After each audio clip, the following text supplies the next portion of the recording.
Assalamualaikum warahmatullahi wabarakatuh. Alhamdulillah alladzi anzala sakinata fi qulubil mu'minin yastadu imanan ma imanihim. Allahumma salli wa sallim wa barik ala sayyidina Muhammadin wa ala alihi wa ashabihi wa man tabi'ahu bi ihsanin ila yaumiddin, amma ba'd. Alhamdulillah, kita panjatkan puji syukur kehadirat Allah Subhanahu wa taala yang terus-menerus mencurahkan nikmatnya kepada kita, menjaga iman kita, menjaga kesehatan kita, memberikan kita waktu dan kesempatan untuk bersama-sama kita belajar, bersama-sama kita menuntut ilmu, memahami agama Allah Subhanahu wa taala. Dan semoga Allah Subhanahu wa taala mengistiqomahkan kita untuk mengikuti Al-Quran dan sunnah Rasulnya, dan kita dimudahkan untuk senantiasa mengamalkannya. Salawat serta salam semoga tetap tercurah kepada uswatun hasanah kita Rasulullah Muhammad sallallahu alaihi wasallam yang telah meninggalkan dua perkara yang ketika kita berpegang kepada keduanya kita mendapatkan jaminan tidak akan pernah tersesat selama-lamanya, yakni kitabullah dan sunnah Rasulullah sallallahu alaihi wasallam. Dan insya Allah hari ini pekan kedua ya, jadwal kita mempelajari hadis Rasulullah Sallallahu Alaihi Wasallam, khususnya dalam Arba'in Nawawi. Insya Allah pagi hari ini kita masuk hadis yang ke-7.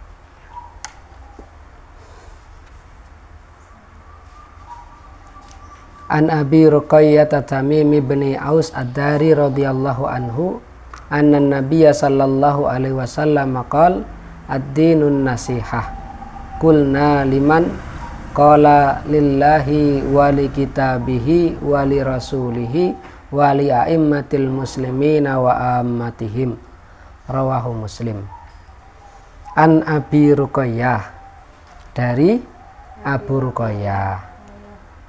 Jadi nama kunyahnya itu adalah Abu Ruqayyah karena memang Ruqayyah ini anak satu-satunya sehingga beliau disebut Abu Ruqayyah. Tamim bin Aus Ad-Dari radhiyallahu anhu, semoga Allah meridainya. Anan Nabiyya sallallahu alaihi wasallam, bahwasanya Nabi sallallahu alaihi wasallam beliau bersabda, ad-dinun nasihah, agama itu adalah nasihat. Kulna, kami bertanya, liman, bagi siapa? Qala, Rasulullah sallallahu alaihi wasallam bersabda, lillahi, untuk Allah, wali kitabihi, dan kitab-kitabnya, wali rasulihi, dan rasulnya, wali a'immatil muslimin, dan pemimpin kaum muslimin, wa ammatihim, serta kaum muslimin secara umum. Rawahu Muslim, hadis ini diriwayatkan oleh Imam Muslim.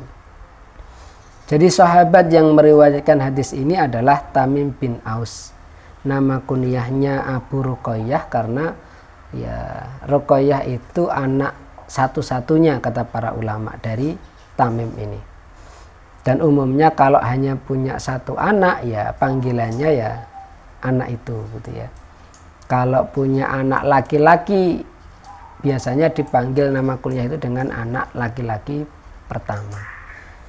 Nah, nama sahabat ini Tamim, nah ayahnya bernama Aus dan beliau Ad-Dari. Ini dari nama kakeknya Ad-Dar bin Hani, sehingga beliau terkenal sebagai Tamim bin Aus Ad-Dari. Dan memang banyak nama-nama ulama juga, nama sebagian sahabat atau tabi'in yang dinisbatkan kepada kakeknya. Jadi umumnya kan dari nama kabilah ya. Nah, itu juga ketika seseorang itu sudah punya banyak keturunan, maka dari nama beliau itu jadi nama kabilah. Ya contoh misalnya siapa? yang kita kenal ya dengan sebutan. Kalau sebagian sahabat misalnya kalau Al-Ansori, nah itu kan karena beliau sahabat Ansor.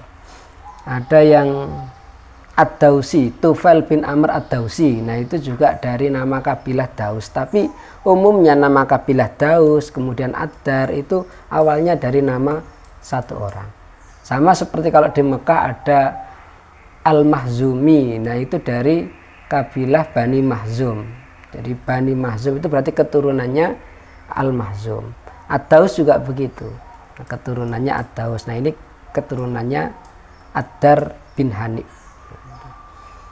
Di Tamim bin Aus ini awalnya beragama Nasrani, kemudian pada tahun 9 Hijriah beliau masuk Islam. Jadi termasuk sahabat-sahabat yang belakangan masuk Islam di masa Rasulullah Sallallahu Alaihi Wasallam. Berarti beliau bertemu dengan Rasulullah berapa tahun? Kalau masuk Islamnya tahun 9 Hijriah. Berarti hanya sekitar 1 tahun ya, 1 tahun 2 tahun bertemu Rasulullah Sallallahu Alaihi Wasallam.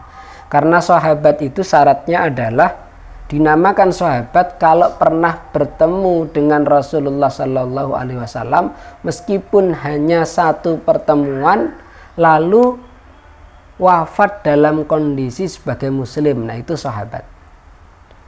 Kalau tidak bertemu dengan Rasulullah tetapi menjadi muridnya sahabat, anaknya sahabat, bertemu sahabat, nah itu namanya tabi'in. Nah beliau ini termasuk meskipun usianya bukan usia junior seperti hadis ke-6 kemarin. Kalau hadis ke-6 kemarin siapa yang meriwayatkan? Nu'man bin Bashir, itu kan sahabat junior. Usianya itu sekitar 9 tahun ketika Rasulullah wafat gitu ya. Nah kalau ini secara usia beliau senior tapi secara masuk Islamnya itu junior gitu ya. Tidak termasuk as-sabiqun al-awwalun. Tetapi meskipun beliau masuk Islamnya baru tahun 9 Hijriah, beliau menjadi seorang sahabat yang luar biasa. Tamim bin Aus Ad-Dari ini adalah orang pertama yang menerangi Masjid Nabawi dengan lampu. Jadi sebelumnya itu kalau malam Masjid Nabawi itu ya gelap gitu ya. Tapi ketika Tamim ini masuk Islam, beliau kemudian memasang lampu-lampu di Masjid Nabawi. Dan waktu itu kan ya belum ada listrik gitu ya. Lampunya ya lampu dari minyak begitu ya. Apa kalau di Jawa itu apa, obor dan semacam itu gitu ya. Nggak tahu kalau dulu di sana lampunya bagaimana. Dan di antara yang luar biasa dari Tamim bin Aus ini adalah beliau menjadi sahabat yang luar biasa sampai terbiasa sholat malam qiyamul lail itu bisa menghatamkan Al-Quran dalam 1 malam sholat tahajud itu dalam qiyamul lail. Ini luar biasanya gitu ya. Bisa dibayangkan semalam itu bisa menghatamkan Al-Quran dalam sholat. Sehingga beliau termasuk juga sahabat yang hafal Al-Quran. Karena waktu itu kalau menghatamkan Al-Quran dalam sholat itu kalau bukan seorang hafid ya sulit gitu ya. Termasuk juga di era sekarang kalau bukan hafid menghatamkan Al-Quran dalam 1 malam itu sulit. Karena kalau kita baca itu pasti lama gitu ya. Tapi kalau hafid sudah di luar kepala, nah itu bisa lebih cepat. Dan ada beberapa pesantren itu yang kalau Ramadan itu menghatamkan Al-Quran dalam sholat. Nah, contoh yang terkenal itu pesantren Temboro. Nah, itu khatam 30 juz dalam sholat taraweh dan witir 1 malam itu. Dan itu terus-terusan. Tiap malam selama bulan Ramadan. Jadi kalau Ramadannya genap 30 hari berarti 30 kali khatam. Dan itu tidak banyak yang kuat gitu ya. Ada cerita dari Sidoarjo itu Ustadz Joko Pitoyo dan rombongannya itu ingin mencoba bagaimana rasanya sholat 30 juz gitu ya. Nah, beliau bersama rombongan berangkat ke pesantren Temboro dan ternyata yang kuat sampai ikut selesai itu hanya beliau. Nah, teman-teman yang lainnya sudah wis KO semua gitu ya. Dan itu pun ya dengan memaksa gitu ya, dengan memaksa menguatkan gitu ya. Mulai habis isya sampai menjelang sahur. Nah, kalau jenengan mungkin merasa butuh tantangan, nah itu salah satu tantangan yang mungkin perlu dicoba begitu ya. Bagaimana rasanya gitu ya. Sholat 1 malam langsung khatam 30 juz. Nah, ini Tamim bin Aus Ad-Dari.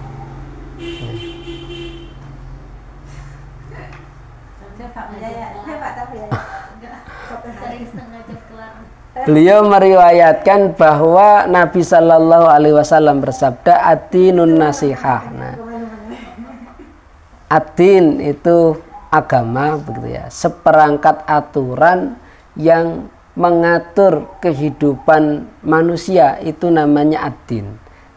Di dalam bahasa Indonesia karena tidak ada padanan kata yang tepat, akhirnya ya diterjemahkan menjadi agama. Meskipun kadang-kadang banyak orang yang menganggap agama itu sekedar ibadah ritual gitu ya. Jadi bayangan kalau agama berarti ngatur tentang hubungan kita dengan Sang Pencipta, bagaimana sholat kita, bagaimana kita menyembah Tuhan. Nah, itu agama gitu ya. Makanya dalam Al-Quran, nah, termasuk juga dalam istilah hadis, Islam itu disebut sebagai ad-din. Termasuk juga ayat terakhir yang turun itu, al-yauma akmaltu lakum dinakum wa atmamtu alaikum nikmati wa raditu lakumul Islam madina. Jadi berapa kali din disebut di situ, dan agama itu din. Jadi seperangkat aturan yang mengatur hidup manusia, bukan hanya hubungan dengan Allah tetapi juga hubungan dengan sesama manusia, termasuk bagaimana hubungannya dengan alam semesta. Makanya di sebagian ormas Islam itu ada istilah bukan hanya hablum minallah dan hablum minan nas, tapi juga ada hablum minal alam. Nah, hubungan dengan alam. Nah, agama adalah nasihat. Nah, nasihat itu apa? Nasihat. Bahasa Indonesia juga ada kata nasihat dan itu juga diserap dari bahasa Arab. Tetapi nasihat di sini itu tidak selalu sama dengan nasihat dalam bahasa Indonesia.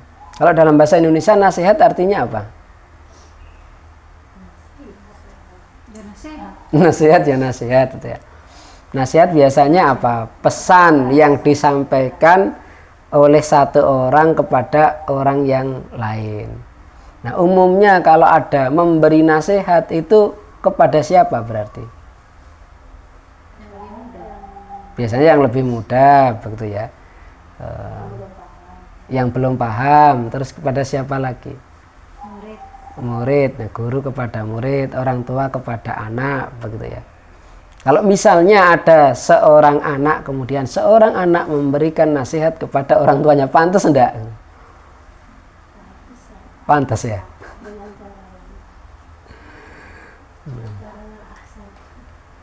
Seorang murid memberikan nasihat kepada gurunya gitu ya. Konteksnya enggak benar. Maksudnya bahasanya mungkin harus ganti.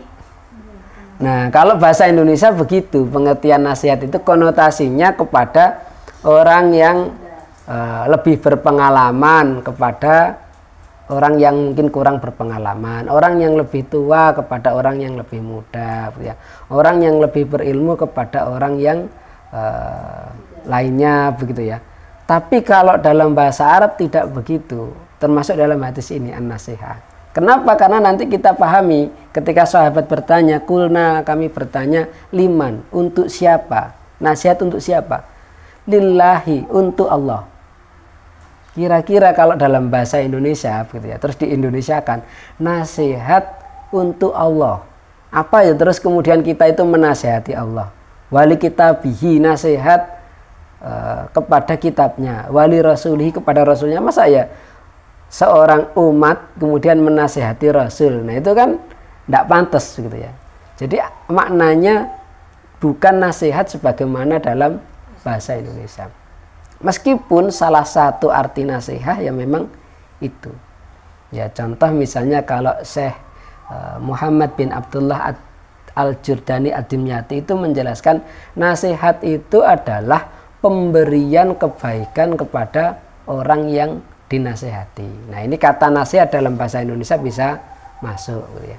Syekh Mustafa Al-Bugha di dalam Al-Wafi ini juga salah satu maknanya itu dimaknai pesan kebaikan kepada orang lain. Nah itu nasihat dalam bahasa Indonesia masuk gitu ya. Tetapi beliau juga mengemukakan makna lain.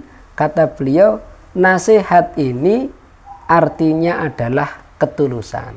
Jadi, kalimatun yu'abbiru biha an iradatil khairi lil mansuhilah wa aslun nushi fil lughah al khulus. Jadi nasihat itu kalimat yang dimaksudkan menghendaki kebaikan kepada orang yang mendapatkan nasihat, yang dinasihati.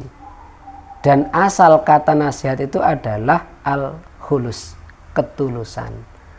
Nah, dari makna inilah kemudian lebih tepat ketika nasihat di sini itu diartikan ketulusan. Ketulusan, kemurnian. Dan kata beliau wa minhu, dan diantara penggunaannya itu adalah nasahtul asala. Kalau dikatakan nasahtul asala itu artinya kami memurnikan madu. Idza safaitahu minasyam'i wa khalastahu minhu. Apabila seseorang itu menyaring dan memurnikan madu dari lilin lebah. Jadi artinya nasihat itu kemurnian atau ketulusan. Jadi agama itu adalah ketulusan. Agama itu ketulusan. Kulna, untuk kami bertanya, liman, untuk siapa? Lillahi, berarti ketulusan untuk Allah. Nah, bagaimana ketulusan untuk Allah Subhanahu wa Ta'ala? Yang pertama adalah beriman kepadanya dan tidak menyekutukannya. Nah, itu kalau seseorang tulus kepada Allah Subhanahu wa Ta'ala, punya ketulusan kepada Allah Subhanahu wa Ta'ala, maka dia beriman dan tidak menyekutukan Allah Subhanahu wa Ta'ala. Dan ini yang paling dasar, gitu ya. Sehingga nanti antara nasihat ini akan bertemu dengan al-ikhlas. Karena al-ikhlas itu juga hurufnya sama, huruf dasarnya ya kha, lam, shad, sama dengan al-khulus yang menjadi asal kata nasihat. Jadi ikhlas itu apa? Ikhlas itu melakukan segala sesuatu hanya karena Allah Subhanahu wa Ta'ala. Ikhlas itu beribadah hanya kepada Allah tanpa menyekutukannya. Nah, akhirnya bertemu dengan makna nasihat lillah, ketulusan untuk Allah. Jadi yang pertama beriman dan tidak menyekutukan Allah. Kalau ini tidak dimiliki, ya yang lainnya itu tidak berarti ketulusan yang lain, ya. Karenanya benar-benar ini dikuatkan oleh Al-Quran, dicontohkan bagaimana para nabi dan orang-orang soleh itu kalau menasehati anaknya. Nah, ini nasihat dalam bahasa Indonesia, gitu ya. Itu yang paling pertama dikuatkan itu adalah beriman kepada Allah dan tidak menyekutukannya. Misal, wa idz qala Luqmanu libnihi wa huwa ya'idhuhu ya bunayya la tusyrik billah inna syirka ladzulmun adzim. Dan ingatlah ketika Luqman berkata kepada anaknya dan dia memberikan nasihat kepada anak itu. Ya bunayya, wahai anakku tersayang, la tusyrik billah, janganlah engkau menyekutukan Allah. Inna syirka la dzulmun adzim, sesungguhnya menyekutukan Allah itu adalah kezaliman yang paling besar. Demikian pula para nabi dan rasul yang lain. Gitu ya. Para nabi dan rasul juga sama gitu ya nasihatnya. Kalau Luqman kan bukan nabi, tapi diabadikan oleh Allah Subhanahu wa taala. Misalnya Nabi Yakub gitu ya. Itu pertanyaannya ketika Nabi Yakub itu sudah sepuh gitu ya dan mendekati ajal, maka yang beliau tanyakan adalah mata buduna min ba'di, apa yang kalian sembah sesudah aku meninggal nanti. Dan tidak ada di dalam Al-Quran, di dalam hadis kemudian Nabi itu bertanya mata kuluna min ba'di, apa yang engkau makan setelah aku meninggal. Enggak ada. Tapi tentang tauhid, tentang keimanan gitu ya. Kalau soal makan, untuk jawabannya anak ya gampang, ya makan nasi Pak gitu ya. Kalau pertanyaannya mata kuluna min ba'di. Dan para nabi itu, orang-orang soleh juga di dalam Al-Quran yakin dengan pasti bahwa rezeki itu dari Allah Subhanahu wa taala dan setiap anak pasti ada rezekinya. Sehingga tidak pernah menanyakan mata kuluna min ba'di, tetapi yang ditanyakan itu mata buduna min ba'di. Karena tauhid, keimanan, keistiqomahan itu enggak ada jaminannya. Kalau rezeki kan ada jaminannya. Wa ma min dabatin fil ardi illa 'alallahi rizquha. Dan tidak ada satupun makhluk melata yang ada di muka bumi ini kecuali atas Allah rezekinya. Makanya kita lihat bagaimana makhluk itu yang kadang-kadang kalau dipikir secara akal itu ya tidak masuk gitu ya. Contoh cicak. Cicak itu tidak bisa terbang ya. Cicak itu kan hanya apa? Geraknya, merayap ya. Tapi makanan cicak itu apa? Nyamuk. Nyamuk bisa terbang. Nah kalau dipikirkan bagaimana mungkin makhluk yang tidak bisa terbang makanannya bisa terbang. Tapi ternyata ya banyak yang bisa kita lihat. Nyamuk berhasil menangkap dan memakan cicak berhasil menangkap dan memakan nyamuk begitu ya. Nah itu jaminan rezeki dari Allah Subhanahu wa ta'ala. Nah diamati bagaimana caranya cicak kok bisa menangkap nyamuk. Sampai dibuat lagu kan? Ya. Cicak-cicak di dinding diam-diam merayap. Ada seekor nyamuk lalu ditangkap. Kalau kita perhatikan ya kadang nyamuk itu kan terbang. Terbangnya kadang-kadang mendekati dinding yang di situ ada cicak. Entah nyamuknya itu lagi melamun atau apa begitu. Nah tiba-tiba cicaknya menjulurkan ini kan lidahnya dan berhasil menangkap nyamuk itu terus dimakan. Itu yang bisa kita amati begitu. Tapi di balik itu ya memang ini bukti wa ma min dabatin fil ardi illa 'alallahi rizquha. Sehingga jangan sampai kita terlalu khawatir dengan rezeki anak-anak kita, tetapi khawatirlah dengan keimanan mereka. Jadi ketulusan untuk Allah itu dimulai dari beriman dan tidak menyekutukannya.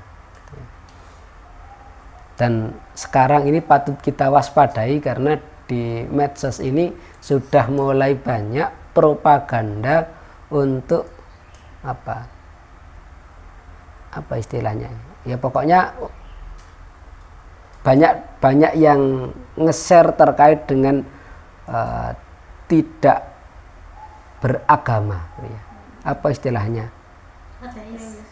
Kalau ateis kan tidak percaya pada Tuhan. Ini agnostik. Nah ya agnostik. Nah itu lumayan gencar ya propaganda agnostik ya. Tidak mau beragama. Jadi ya sekedar memang ada pencipta begitu ya, tapi tidak beragama sehingga tidak beribadah, ya akhirnya ya sama dengan musyrik begitu ya. Dan itu banyak agnostik itu. Ya akhirnya ya nggak mau beribadah gitu ya. Kalau ateis itu kan tidak percaya adanya Tuhan, dan ateis itu memang mudah dibantah secara ilmiah, secara logika, sehingga mereka kalau ateis itu langsung terbantahkan. Mereka juga percaya ada Tuhan, akhirnya meyakini ada Tuhan, tapi tidak mau beribadah begitu ya. Ya akhirnya ya apa ya, ini cuma yakin aja kalau ada Tuhan gitu ya, tapi tidak beribadah, tidak beragama. Nah itu agnostik gitu ya. Nah ini yang perlu untuk kita waspadai begitu ya. Nah yang kedua, ketulusan untuk Allah itu adalah dengan bertakwa. Nah kalau yang agnostik ya otomatis tidak bertakwa gitu ya. Bertakwa itu secara singkatnya ya kita berupaya menjalankan perintah-perintah Allah dan menjauhi seluruh larangannya. Dan yang ketiga, ketulusan untuk Allah itu kita berupaya untuk ihsan, sebagaimana dulu kita bahas di hadis yang kedua, anta budallah ka'annaka tarau fa ilam takun tarau fa innahu yaraka. Jadi ihsan, berupaya untuk memperbaiki ibadah kita, kualitas ibadah kita, sampai kita benar-benar yakin saat kita beribadah, saat kita melakukan sesuatu itu kita sedang diperhatikan oleh Allah Subhanahu wa ta'ala, sehingga ibadah kita menjadi lebih khusyuk. Dan kalau misalnya kita melakukan sesuatu, kita melakukan dengan profesional. Nah itu lillah. Kemudian wali kitabihi. Semua ulama sepakat wali kitabihi, kitab di sini itu adalah Al-Quran. Jadi ini bentuk mufrad ya, bentuk jamak wali kitabihi. Kalau bentuk jamaknya itu kutub. Kalau di hadis kedua itu kan wa kutubihi, dan kitab-kitabnya. Tapi kalau ini wali kitabihi berarti dan kitabnya, itu berarti Al-Quran. Jadi ketulusan untuk Al-Quran. Yang pertama ya kita beriman bahwa Al-Quran itu kalamullah. Dan pernah terjadi dulu itu fitnah di dunia Islam, Al-Quran tidak diyakini sebagai kalamullah. Nah itu pada masanya Imam Ahmad bin Hambal. Dan Imam Ahmad bin Hambal itu yang paling kokoh mempertahankan bahwa Al-Quran itu adalah kalamullah. Jadi dulu orang-orang Mu'tazilah ya waktu itu yang menjadi penguasa, yang menjabat di pemerintahan mulai dari khalifah sampai petinggi-petingginya. Dan mereka meyakini Al-Quran itu makhluk, bukan kalamullah. Lah kalau Imam Ahmad itu tegas menyatakan Al-Quran adalah kalamullah, meskipun beliau harus dipenjara, meskipun beliau harus dicambuk. Itu ujiannya para ulama, dan hampir semua ulama itu punya ujian kesusahan gitu ya. Ada yang dipenjara, ada seperti Imam Syafi'i meskipun tidak dipenjara tapi beliau itu di akhir hayatnya beliau sakit-sakitan gitu ya. Sampai berapa tahun? 4 tahun beliau menderita wasir, dan itu tidak menghalangi beliau berdakwah. Meskipun keluar darah, beliau itu sampai diriwayatkan dalam sejarahnya beliau tetap ngajar, dan di bawah tempat duduknya itu ada baskom, karena waktu itu kan kedokteran nggak secanggih sekarang. Kalau sekarang mungkin ada operasi begitu ya, kalau dulu kan enggak. Sehingga sampai begitu tetap beliau tidak berhenti berdakwah meskipun sakit. Imam Ahmad juga begitu, tetap beliau mempertahankan keyakinan dan mendakwai umat bahwa Al-Quran bukan makhluk, Al-Quran adalah kalamullah, meskipun beliau dipenjara dan disiksa. Nah setelah mengimaninya kemudian apa? Membacanya. Nah, ini juga PR gitu ya. Sekarang ternyata itu banyak anak-anak SMA yang tidak bisa membaca Al-Quran. Nah, kalau anak-anak kita sejak kecil sudah bisa membaca Al-Quran itu alhamdulillah patut kita syukuri. Dan di Indonesia buta huruf Al-Quran itu ternyata angkanya tinggi, masih lebih dari 50% gitu ya. Nanti bisa di searching ya di internet, ternyata buta huruf Al-Quran itu masih tinggi. Dan kalau tidak salah angkanya lebih dari 50%. Nah, membaca Al-Quran itu Rasulullah menjelaskan salah satu fadilahnya, membaca satu huruf itu mendapatkan 10 kebaikan. Dan beliau menjelaskan, aku tidak mengatakan alif lam mim itu satu huruf, walakin alif harfun, alif itu satu huruf, lam harfun, lam itu satu huruf, mim harfun satu huruf. Jadi kita baca alif lam mim saja itu sudah 30 kebaikan. Kita baca basmalah bismillahirrahmanirrahim, berarti berapa kebaikan? Berapa huruf bismillahirrahmanirrahim? 19 huruf gitu ya. Jadi 190 kebaikan. Kalau kita khatam 30 juz berarti berapa kebaikan? 60.000 lebih ya kebaikan gitu ya. Dan di antara luar biasanya Al-Quran, kalau ibadah yang lain itu ibadah kita selesai baru kita dapat pahala. Itu pun kalau ibadahnya sah gitu ya. Tapi baca Al-Quran itu belum selesai, itu kita sudah dapat pahala karena hitungannya per huruf. Makanya perbanyak membaca Al-Quran gitu ya. Kita upayakan setiap hari membaca Al-Quran ya semampu kita gitu ya. Kalau idealnya memang Rasulullah itu mensabdakan bersama dengan nanti diamalkan oleh para sahabat dan oleh para ulama, ini disebut sebagai salah satu sunnah dalam menghatamkan Al-Quran, itu 1 bulan 1 kali khatam, berarti 1 hari 1 juz, sehingga kemudian ada gerakan one day one juz ya, odot itu. Tapi kalaupun belum bisa, minimal setiap hari membaca Al-Quran, mampunya 1 halaman 1 halaman, mampunya 2 halaman 2 halaman gitu. Nah, itu ketulusan untuk Al-Quran, kita mengimaninya, kemudian kita membacanya, dan tidak berhenti hanya sekedar membacanya, tapi juga tingkatan berikutnya mentadaburinya. Kalau tombok hati yang pertama itu apa? Maca Quran sak maknane. Nah, itu artinya membaca Al-Quran dan mentadaburinya.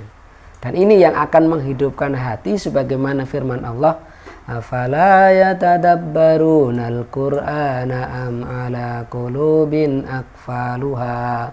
Apakah mereka tidak mentadaburi Al-Quran atau hati mereka telah terkunci, hati mereka telah tertutup begitu ya. Nah, itu kalau kita ingin hati kita hidup, hati kita sehat, hati kita terbuka, mudah menerima hidayah, itu kita membaca Al-Quran dan mentadaburinya. Nah, berikutnya kalau kita bisa lagi gitu ya, berusaha untuk menghafalkannya. Kata Rasulullah, orang yang di dalam hatinya tidak ada hafalan Al-Quran itu seperti kuburan. Jadi sepi, nggak ada makhluk hidupnya begitu ya. Atau seperti rumah kosong, nggak ada penghuninya. Sehingga semakin banyak hafalan Quran, maka hati kita juga akan semakin hidup, semakin rame begitu ya, banyak kehidupannya gitu. Ya, semampu kita minimal ndak kosong gitu ya. Surah-surah pendek begitu ya. Surah An-Nas sampai dengan surah At-Takatsur. Nah, itu kalau di desa, nah itu sudah cukup ya, termasuk di sebagian ini ya, di sebagian kita kalau sudah hafal An-Nas sampai dengan At-Takatsur itu sudah bisa ngimami sholat taraweh.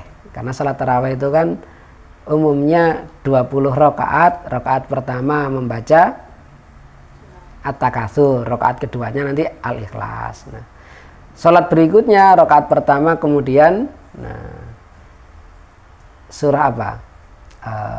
Al-Asr atau ini apa namanya?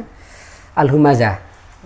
Nah, rakaat keduanya Al-Ikhlas. Nah, begitu seterusnya sampai terakhirnya nanti Al-Lahab dan Al-Ikhlas. Nah, witirnya nanti Al-Ikhlas, Al-Falak, An-Nas. Jadi sudah cukup begitu ya. Dan berikutnya mengamalkan serta mendakwahkan Al-Quran. Nah, itu ketulusan untuk Al-Quran. Jadi tidak hanya kita baca tapi kita amalkan, dan yang lebih berat itu memang mengamalkannya. Makanya dulu Umar bin Khattab itu termasuk sahabat yang hafal Al-Qur'annya terakhir-terakhir. Artinya beliau butuh waktu lama untuk menghafalkan Al-Quran. Karena ada sahabat yang begitu ayat turun langsung hafal, begitu ayat turun langsung hafal. Tapi kalau Umar bin Khattab, kata beliau, aku tidak mau menghafal Al-Quran sebelum mengamalkan apa yang sudah aku hafal. Nah, ini beratnya. Makanya beliau hafal Al-Qurannya lama gitu ya. Nah, kita berupaya meskipun belum bisa seluruhnya, ya minimal mengamalkan Al-Quran gitu ya, dan berusaha mendakwahkannya. Kalau kita mendakwahkan Al-Quran mulai dari yang sederhana, ngajari ngaji minimal anak kita gitu ya. Nah, itu harapan kita menjadi manusia terbaik. Khairukum man ta'allamal Qur'an wa 'allamah. Sebaik-baik kalian adalah orang yang mengajarkan Al-Quran, orang yang belajar Al-Quran dan mengajarkannya. Jadi kalau kita minimal bisa membaca Al-Quran, terus mau mengajarkan Al-Quran kepada anak kita, nah itu punya harapan menjadi manusia terbaik. Apalagi kalau bukan hanya ngajari baca Al-Quran, tahsin, tetapi juga mendakwahkan isi Al-Quran, nah lebih besar lagi harapan kita. Yang ketiga adalah wali rasulihi, ketulusan untuk Rasulullah. Nah, ketulusan untuk Rasulullah juga sama, bukan berarti kita memberikan nasihat kepada beliau meskipun misalnya kita berjumpa dengan beliau, misalnya jadi sahabat gitu ya. Karena nggak ada sahabat itu yang memberikan nasihat dalam artian bahasa Indonesia ya kepada Rasulullah Sallallahu Alaihi Wasallam. Tapi ini adalah ketulusan. Nah, ketulusan untuk Rasulullah itu bagaimana? Ya, beriman kepada beliau, mengimani bahwa beliau adalah Nabi dan Rasulnya. Kemudian mencintai beliau dan berupaya untuk meneladaninya. Dan itu semuanya satu paket. Di dalam surah Ali Imran ada Qul in kuntum tuhibbunallaha fattabi'uni. Katakanlah wahai Nabi Muhammad, jika kalian mencintai Allah maka ikutilah aku. Jadi kalau kita ngaku cinta kepada Allah, ya kita mengikuti Rasulullah Sallallahu Alaihi Wasallam. Kita mencintai beliau. Kalau sahabat itu luar biasa bentuk kecintaannya, dibuktikan secara fisik dan pengorbanan jiwa. Contoh misalnya Khobab bin Al-Ard. Khobab bin Al-Ard itu pernah ketangkap oleh orang-orang kafir Quraisy, kemudian mau dieksekusi mati dengan disalib. Nah, beliau minta waktu dulu untuk sholat. Saya minta waktu sebentar untuk sholat. Lalu beliau sholat 2 rakaat. Sholatnya cepat. Kenapa cepat, kata beliau? Seandainya aku tidak khawatir disebut takut dan menunda-nunda, niscaya aku akan sholat yang lama. Tapi beliau sholatnya cepat. Terus dipajang di kayu salib, lalu disiksa sampai mati, sampai syahid.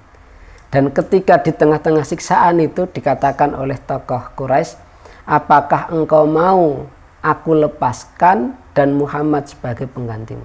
Kata beliau, aku tidak ridho bahkan seandainya Rasulullah tertusuk duri. Itu bagaimana kecintaan sahabat kepada Rasulullah Sallallahu Alaihi Wasallam. Contoh yang lain misalnya Abu Bakar As-Siddiq, yang beliau itu meskipun orang kaya, saudagar terkenal, pengusaha besar, tapi ketika masuk Islam beliau juga pernah digebuki oleh orang-orang kafir Quraisy sampai pingsan. Nah, ketika beliau dibawa ke rumah karena pingsan, lalu siuman sadar, itu pertama yang ditanyakan oleh Abu Bakar adalah bagaimana kondisi Rasulullah. Karena tadinya beliau dekat dengan Rasulullah ketika beliau dipukuli itu. Nggak usah mikir Rasulullah, ini jawaban ibunya begitu ya. Yang penting engkau sehat dulu.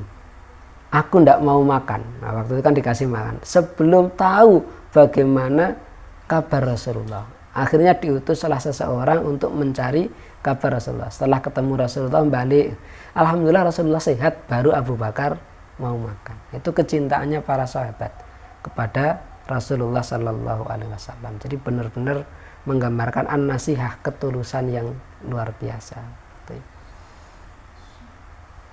Kemudian wali a'immatil muslimin, dan pemimpin kaum muslimin. Ya, ketulusan untuk pemimpin kaum muslimin.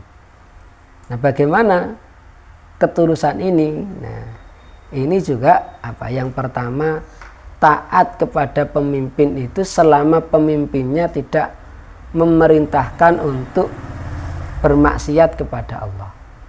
Jadi sepanjang yang diperintahkan oleh pemimpin atau aturan yang dibuat oleh pemimpin itu tidak bertentangan dengan aturan Allah dan Rasulnya, maka kita diwajibkan untuk taat. Nah, itu ketulusan kepada pemimpin. Dan pemimpin itu kalau zaman dulu ya berarti khalifah gitu ya. Kalau zaman sekarang ya pemimpin kita kalau di Indonesia ya berarti presiden. Jadi meskipun kita suka atau tidak suka, karena beliau itu pemimpin kita, ya kita taat kepada pemimpin sepanjang tidak memerintahkan untuk bermaksiat atau durhaka kepada Allah Subhanahu wa Ta'ala. Dan itu kalau kita lakukan, kita berpahala. Contoh misalnya, nggak ada di Al-Quran, nggak ada di hadis, nggak ada ayatnya, nggak ada hadisnya, lampu merah gitu ya. Itu kan aturan yang dibuat oleh pemimpin kaum muslimin. Kalau lampu merah berhenti, kalau lampu hijau jalan. Ketika kita mentaati itu kita maksudkan sebagai ketaatan, sebagai ibadah kita kepada Allah, karena Allah memerintahkan taat kepada pemimpin, itu jadi berpahala. Jadi kita nunggu lampu merah itu berpahala gitu ya. Waktu lampu hijau kita jalan itu berpahala. Tapi kalau kita nyerobot, lampu merah tetap nyerobot gitu ya. Nah, bisa jadi membahayakan kita, bisa kecelakaan. Makanya hidupnya orang Islam itu luar biasa, semuanya 24 jam itu bisa berpahala ketika dimaknai semuanya sebagai ibadah ya. Contoh yang paling mudah begitu itu, di lampu merah gitu ya. Meskipun ini juga tidak mudah gitu ya. Kita keluar pakai motor dengan memakai helm, karena saya sendiri mungkin juga sering ya, kalau cuma di GKV nggak pakai helm gitu ya. Tapi kalau lampu merah ya berusaha untuk taat, karena itu bisa membahayakan orang lain. Kalau nerobos lampu merah terus bisa ketemu dengan kendaraan lain yang memang waktunya lampu hijau. Ya, kalau yang pakai helm yang ini jarang kalau di GKV begitu ya. Ini wali a'immatil muslimin. Nah, kalau ternyata pemimpin itu tidak sesuai, nah bentuk an-nasihah ini benar-benar nasihat sebagaimana bahasa Indonesia, kewajiban untuk menasihati. Jadi kalau taat itu kan misalnya dalam Al-Quran, ya ayyuhalladzina amanu atiullaha wa atiur rasul wa ulil amri minkum. Baik orang-orang yang beriman, taatlah kepada Allah dan taatlah kepada Rasul serta ulil amri di antara kalian. Ulil amri itu pemimpin kaum muslimin, termasuk pemerintah begitu ya. Tetapi dalam ayat itu kalau taat kepada Allah dan Rasulnya pakai atiu, ketaatan mutlak. Apapun pokoknya yang diperintahkan oleh Rasulullah, wa ma'atakumur rasulu fakhudhuhu wa manahakum anhu fangtahu. Pokoknya yang diperintah Rasulullah kita kerjakan, yang dilarang Rasulullah kita tinggalkan gitu ya. Itu sama ketaatan kepada Allah, ketaatan dengan Rasul kepada Rasulullah itu mutlak. Tapi kalau ketaatan kepada pemimpin itu harus sejalur dengan ketaatan kepada Allah dan Rasulnya. Makanya nggak pakai wa atiu lagi, nggak pakai atiu lagi, tapi langsung wa ulil amri minkum. Sehingga kalau pemimpin ulil amri memerintahkan sesuatu yang bertentangan dengan perintahnya Allah, itu tidak wajib taat. Nah, itu bedanya. Nah, kalau tadi ternyata pemimpinnya itu melakukan kesalahan, pemimpinnya itu keliru, nah bentuk ketulusan nasihat kita itu memberikan nasihat dalam bahasa Indonesia beneran, begitu ya. Dan ini ada sabda Rasulullah Sallallahu Alaihi Wasallam, afdalul jihad kalimatul adli inda sultanul jair. Jihad yang paling utama itu adalah menyampaikan kalimat yang adil, kalimat yang benar di hadapan penguasa yang zalim. Masalahnya kita bisa ndak langsung ketemu dengan pemimpin untuk menyampaikan nasihat itu. Nah, ini yang jadi masalah, gitu ya. Sehingga kemudian ya bagaimana bentuk nasihatnya kalau kita tidak bisa bertemu langsung, begitu ya. Nah, siapa yang kira-kira bisa mewakili kita? Nah, itu nasihatnya melalui situ. Tapi kalau itu bisa kita ketemu langsung, karena pemimpin itu kan berjenjang, mulai dari kepala negara sampai dengan misalnya ketua RT. Nah, kalau misalnya ketua RT ada keputusan yang salah, misalnya ini 17-an kita akan mengadakan katakanlah jalan sehat, hadiahnya itu nanti motor atau mobil, tapi warga harus iuran hadiah itu. Nah, ini kan bisa masuk kategori judi kalau warganya iuran hadiah, gitu ya. Iuran hadiah. Nah, itu kita memberikan masukan, memberikan nasihat. Nah, sebaiknya mencari dari sponsor. Nah, kalau nanti mencari dari sponsor bukan judi karena kita ndak iuran untuk hadiah itu, begitu.